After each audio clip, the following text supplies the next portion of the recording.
Good morning, my dear students. I hope you all are doing very good. Welcome to our channel.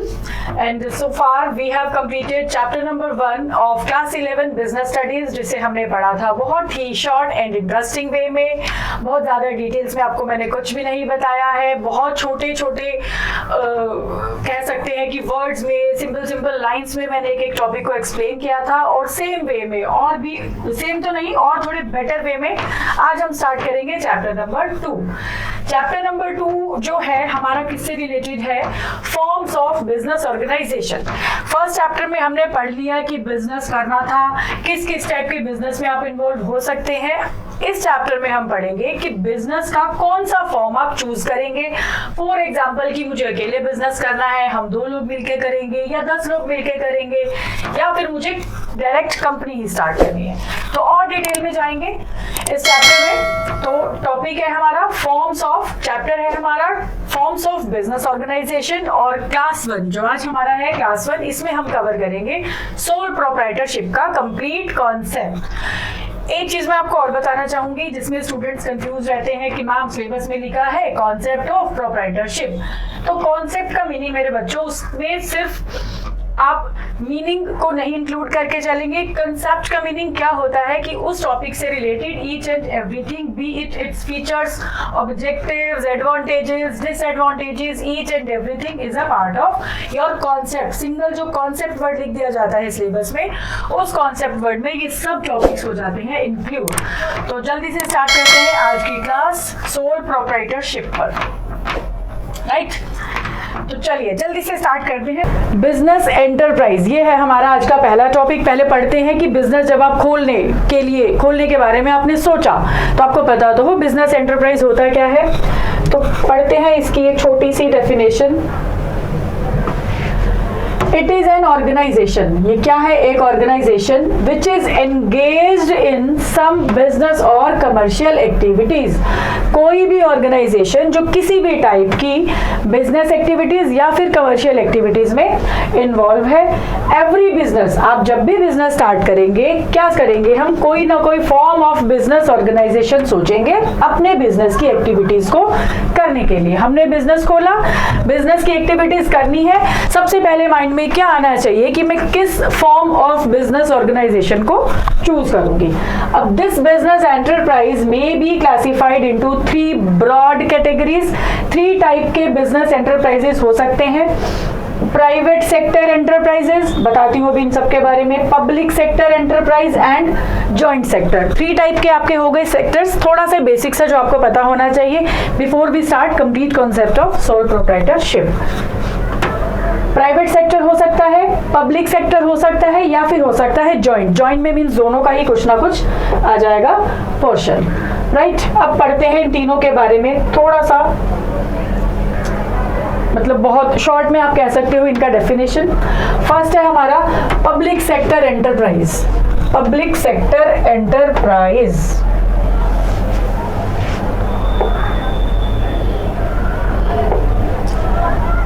Owned, control and managed by private individuals. जैसे हम कुछ लोग मिले और हमने start कर दिया एक बिजनेस, तो हम किस सेक्टर का पार्ट माने जाएंगे? प्राइवेट सेक्टर का. प्राइवेटली हम लोगों ने, इंडिविजुअल्स ने स्टार्ट किया.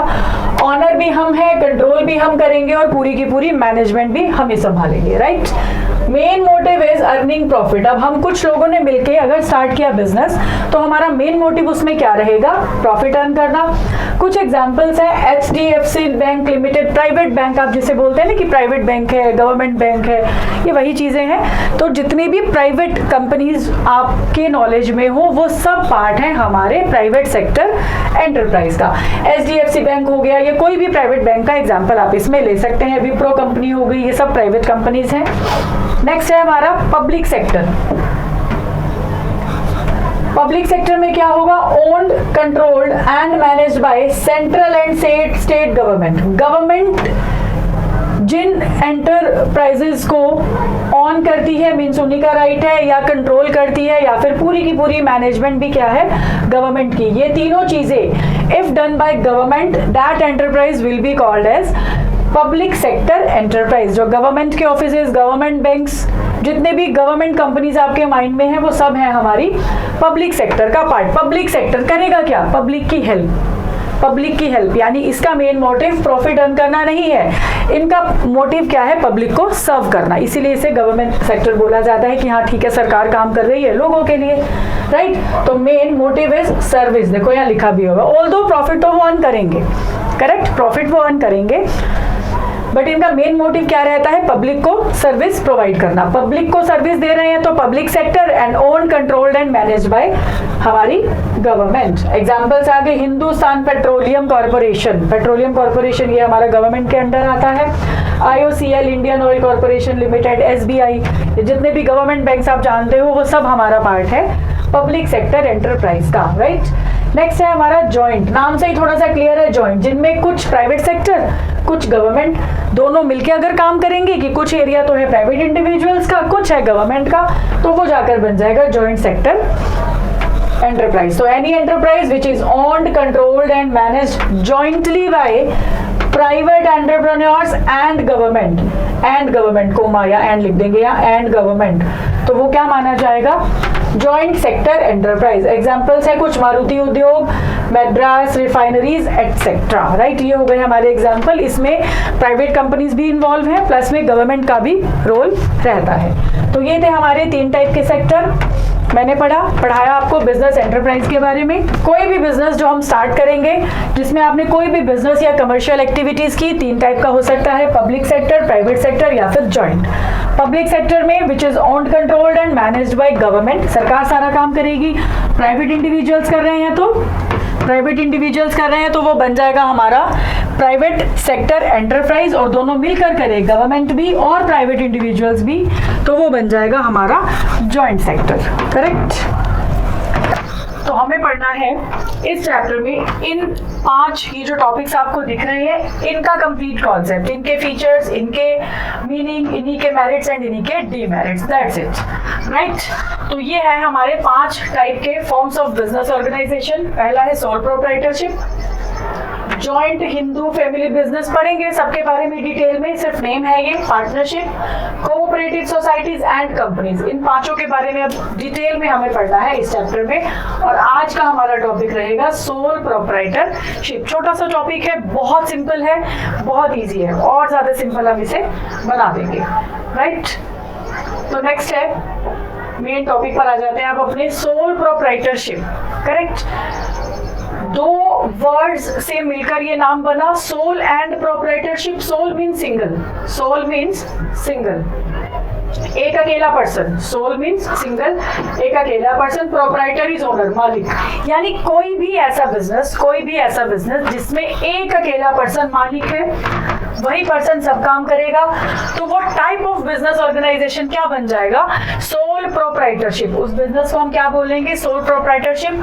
अब प्रैक्टिकल सिचुएशन से इसे आप थोड़ा सा रिलेट करिए, आपके आसपास जल्दी से सोचो कि आपके आसपास ऐसे कौन से आपने काम देखे हैं जहां एक अकेला पर्सन काम कर रहा है।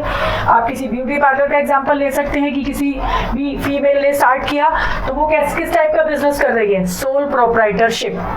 आपने विजिटिंग कार्ड्स भी देखे होंगे, विजिटिंग कार्ड्स में पार्टनर्स के नेम या जो भी पर्सन बिजनेस चला रहा है उसका नेम मेंशन होता है। समटाइम्स वहां कॉर्नर पे ना लिखा होता है मालिक का नाम, कुछ इस तरीके से, मिस्टर विजय कुमार। अभी तो हम इसे ऐसे ही पढ़ लेते थे, पता भी था कि हाँ विजय कुमार नाम का कोई पर्सन है, ये बिजनेस चलाता है। तो ये जो प्रॉप वर्ड यहाँ लिखा होता है, इसका मीनिंग क्या था? प्रोप्राइटर। इट मीन्स उस विजिटिंग कार्ड से हमें क्या पता चला कि जिस भी बिजनेस का वो कार्ड है, उस बिजनेस को एक अकेला पर्सन चला रहा है जिसका नाम है मिस्टर विजय कुमार। मिस्टर विजय कुमार जी करते हैं अपना बिजनेस और अकेले, राइट।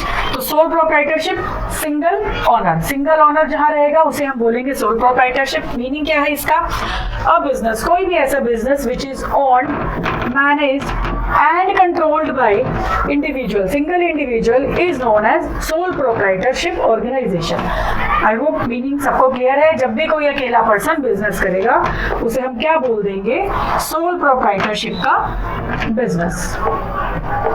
नेक्स्ट हम जल्दी से पढ़ लेते हैं इसके फीचर्स आ जाए या फिर कैरेक्टरिस्टिक्स आ जाए, मीनिंग दोनों का सेम ही रहता है। तो हम पढ़ेंगे अब फीचर्स ऑफ सोल प्रोप्राइटरशिप। बहुत ध्यान से पढ़ना। होता क्या है, किसी भी टॉपिक में जब भी आप फीचर्स पढ़ते हैं उस फीचर्स में से ही उसका मीनिंग भी निकलेगा। कुछ पॉइंट्स उसके मेरिट्स के पार्ट बन जाते हैं, कुछ पॉइंट्स उसके बन जाते हैं डिमेरिट, राइट। मतलब ऑल एंड ऑल आपको यही 6-7 पॉइंट पढ़ने हैं। हम जब पहुंचेंगे इसके मेरिट या डिमेरिट्स में, इन्हीं में से यही पॉइंट्स उठकर वहां कुछ बन जाएंगे मेरिट और कुछ बन जाएंगे डिमेरिट, और इन्हीं वर्ड्स को अगर आप इंक्लूड कर दो तो आपका बन जाएगा complete definition of sole proprietorship. और ये सिर्फ इसकी बात नहीं कर रही मैं, कोई भी बीएससी में आप कोई भी टॉपिक उठाते हैं उसके फीचर्स आप बहुत डिटेल में पढ़िए, बहुत मैक्सिमम जो इन्फॉर्मेशन है उस टॉपिक से रिलेटेड वही कवर हो जाएगी, राइट। अब जल्दी से पढ़ते हैं, बहुत सिंपल सीधा लैंग्वेज में मैं आपको कर दूंगी एक्सप्लेन। पहला फीचर हमारा है सिंगल ऑनरशिप। ये मैंने आपको अभी बताया कि एक ही पर्सन है वही ऑनर होगा, तो हो जाएगा इसका ये फीचर बन गया सिंगल ऑनरशिप की। ऑनरशिप रहती है एक ही पर्सन की। फॉर्मेशन एंड क्लोजर, देखो अब जब एक ही बंदा काम कर रहा है तो इस टाइप के बिजनेस को बनाना या फिर इसे बंद करना ये बहुत इजी प्रोसेस है। मींस मैं जब चाहूँ अपना बिजनेस शुरू कर दूं, कुछ लीगल फॉर्मेलिटीज हैं शायद मुझे जो पूरी करनी हो, बट गवर्नमेंट की तरफ से बहुत ज्यादा कोई लॉ नहीं इस पर बनाया गया कि आपको बहुत फॉर्मेलिटीज है और बहुत काम वगैरह करना है या बहुत पेपर वर्क करना है, ऐसा नहीं है। जैसे मैंने आपको एक पार्लर का एग्जांपल दिया, if I wish to open any beauty parlour तो मुझे उसके लिए ना तो किसी की परमिशन की जरूरत है, बस एक जगह ली और अपना पार्लर भैया ऑन स्टार्ट कर दिया। मुझे कोई पेपर वर्किंग की जरूरत नहीं है या किसी ऑफिस में जाके कुछ रजिस्ट्रेशन एंड ऑल, मतलब वो सब चीजें ऑप्शनल है, आप चाहो तो करा लो, बट गवर्नमेंट की तरफ से लॉ की तरफ से कोई भी बाउंडेशन नहीं है, तो इसका फॉर्मेशन एंड क्लोजर हो जाता है बहुत ही इजी, राइट। नेक्स्ट है हमारा अनलिमिटेड लायबिलिटी। अब ये अनलिमिटेड लायबिलिटी का क्या मीनिंग है, ध्यान से समझना। आपने बिजनेस स्टार्ट किया, कुछ पैसा आपने लगाया बिजनेस में, इन केस आपको हो जाता है लॉस, आपने लगाए तो थे 1 लाख रुपीज, राइट, और बाहर से आपने कुछ लोन ले लिया 2 लाख रुपीज का। अब भाई साहब बिजनेस चलाया, बिजनेस डूब गया, आप ना तो लोन को रीपे कर पाए ना ही आप उसकी इंस्टॉलमेंट ढंग से दे पाए, मीन्स कुछ भी आप पे करने में एबल नहीं थे, तो आपने क्या किया, पूरे का पूरा बिजनेस बेचा, जाके लोन पे कराए। बट अब भी लोन हमारा पूरी तरह से पे नहीं हुआ, तो होगा क्या, आपकी जो पर्सनल प्रॉपर्टी है जो बिजनेस की नहीं थी, आपकी पर्सनल एसेट्स में से भी आपको पे करना पड़ सकता है। इसलिए बोला गया है कि आपकी जो लायबिलिटी है वो रहेगी unlimited, means your liability is not limited to just your business organisation. अगर जरूरत पड़े तो आपका पर्सनल पैसा भी वहां दाव पे लगेगा।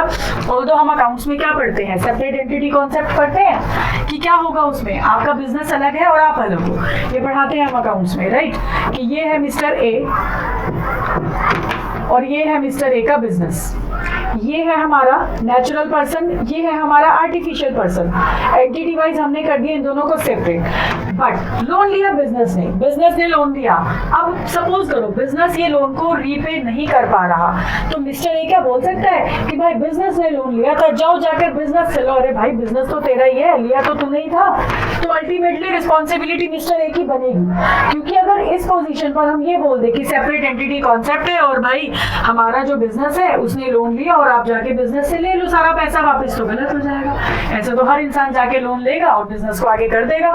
बिजनेस क्या है, आर्टिफिशियल पर्सन, उससे कोई बैंक भाई कैसे ले लेगा अपने पैसा वापस।